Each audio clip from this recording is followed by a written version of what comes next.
अनुराग सेन जोयो की बेटी के पास गया, डीसी झलमक्सी के पास गया, कमिश्नर नसीराबाद के पास गया कि मेरी जान को खतरा है, नवाब मेरी जमीन पर हड़पना चाहते हैं, उस पे कब्जा करना चाहते हैं, मुझे तहफ्फुज़ दिया जाए, मेरी बेटी को तहफ्फुज़ दिया जाए।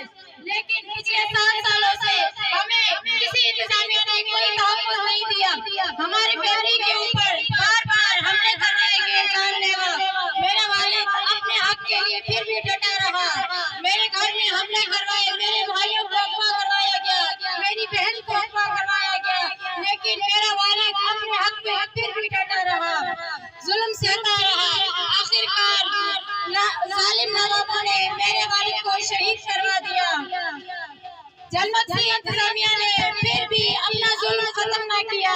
पहले तो मेरे वालिद की लाश मुझे देने से इनकार किया, जब दी तो फिर मुझे 3 घंटे का रास्ता 13 घंटे में रास्ता खत्म करवाया। जब उसका मोहम्मद पहुंचाया गया तो जाफराबाद की पुलिस ने वहां पे जुल्म किया।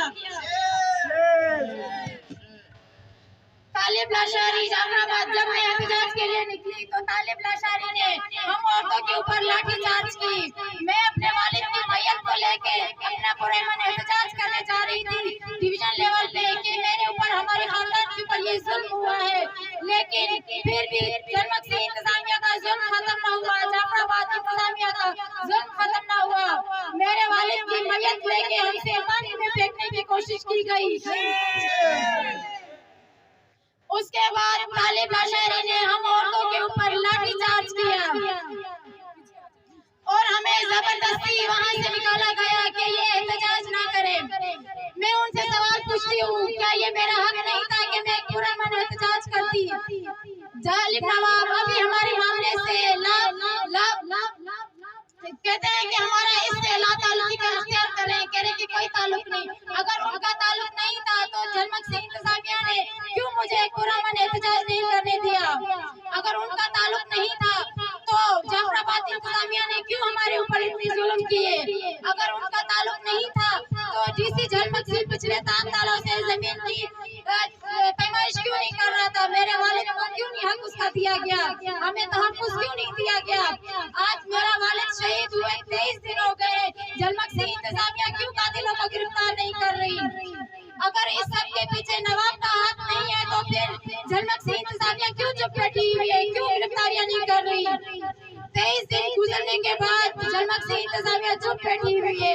अभी भी मेरे वालिद को जिस जमीन पे शहीद किया गया उसी जमीन पे वो जालिम नवाब के गुंडे दोबारा घर बना रहे हैं। मेरे भाई वहाँ मौजूद है, उनको धमकियां दी जा रही है जान से मारने की।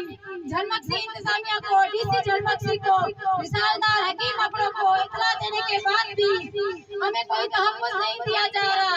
अभी भी मेरे भाई खतरे की हालत में वहाँ पे मौजूद है। झलमक्सी इंतजामिया अभी भी चुप बैठी हुई है।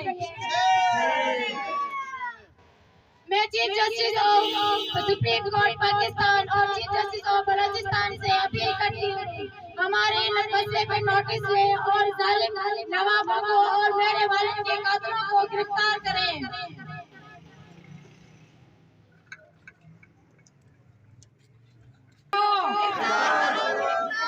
किसान इमदाद के कातिलों को,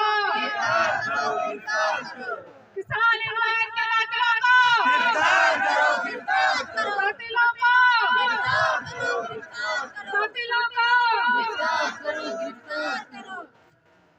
अब मैं दावत दूंगी BSO नजीबुल्लाह से कि वो आए। मैं सबसे गुजारिश करूंगी कि स्पीचेस को मुख्तसर रखें और अपना जो मौक़िफ़ है वो बयान करें। लोगों की खुशियों को लेकर चले, जुल्म की रात को, चीज की बात को नहीं मानता, नहीं जानता। बलूचिस्तान में जिस तसल्सल के साथ सरकारी निज़ाम और जागीरदारी निज़ाम जारी है, कई अरसों से जो इस फेडरेशन में होता चला आ रहा है, हम ये समझते हैं कि हमारे किसान भाई बलूचिस्तान में जिस जुल्म और सितम के साथ गुजर रहे हैं उनको इंसाफ की अदम फरामी, ये बड़ा जुल्म है। शहीद इमदाद जोया जो अपनी सरजमीन, अपनी वतन, अपनी जमीन पर बैठा था, उनको नाजायज कत्ल कर दिया गया। उनके मुल्क में हर शहरी को ये हक है कि वो अपनी जमीन की हिफाजत करे, अपनी जान की हिफाजत करे, अपनी माल की हिफाजत करे। हम इस मुल्क की कानूनी इदारों से मुतालबा करते हैं, खासतौर पर बलूचिस्तान हाई कोर्ट से और पाकिस्तान के चीफ जस्टिस से, कि बलूचिस्तान में जो ये सरदार और नवाब जागीरदारी निजाम कई अर्सों से चलता आ रहा है, इनको रोका जाए। जो भी किसान अपने जमीनों पर बैठा है उनको कत्ल करके उनकी जमीनों को हड़प करके फिर यही साबित करते हैं कि हमारी खानदानी जमीन है, ये हमारी जागीर है, ये वो समझते हैं। हम ये समझते हैं कि किसी की जागीर नहीं है, ये हर शहरी का फर्ज है। जो इस जमीन पे रहता है उन्हीं का है, जो बस जमीन के वारिस से उन्हीं का मालिक है। हमें सरदारी निजाम और जागीरदारी के निजाम पहले भी खड़े थे। हमारी जद्दोजहद ये जो मुसलसल जारी थी, इंशाअल्लाह ये रुकने वाला नहीं है। और हम उम्मीद करते हैं पाकिस्तान के आला इदारों से कि शहीद इमदाद जोया के कातिलों को गिरफ्तार कर दिया जाए, इनकी बेटों को इंसाफ दिला दिया जाए और इनकी जमीनों को इन सरकारों का हवाले न किया जाए, वरना बहुत मुसीबत का सामना करना पड़ेगा इनको। शुक्रिया। नजीब अब मैं गुजारिश करूंगा नसीराबाद के स्टूडेंट अयाज मलिक से कि आकर के हालत के इज़हार करें। उनके सलाम अयाज। जो सर रखते नहीं आज वो सरदार हो गए, जो सच लिखते रहे वो कौम के गद्दार हो गए। यकीनन अगर इसकी गहराई में जाए तो आज वही हो रहा है जो आज इस शार में लिखा हुआ है। आज जो असर था, जो इस रियासत की चापलूसी में लगे हुए हैं और जिनके क़याम रखा गया इसलिए कि वो किसान किसानी करते रहे, किसान पर वो तशद्दुद करते रहे और उनके हुकूक पर डाका डालते रहे।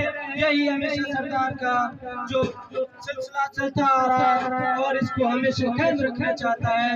लेकिन सरदार ये जो जागीरदार निजाम है, इनके जो ये कारनामे हैं, यकीनन अगर इनसे हम तंग आ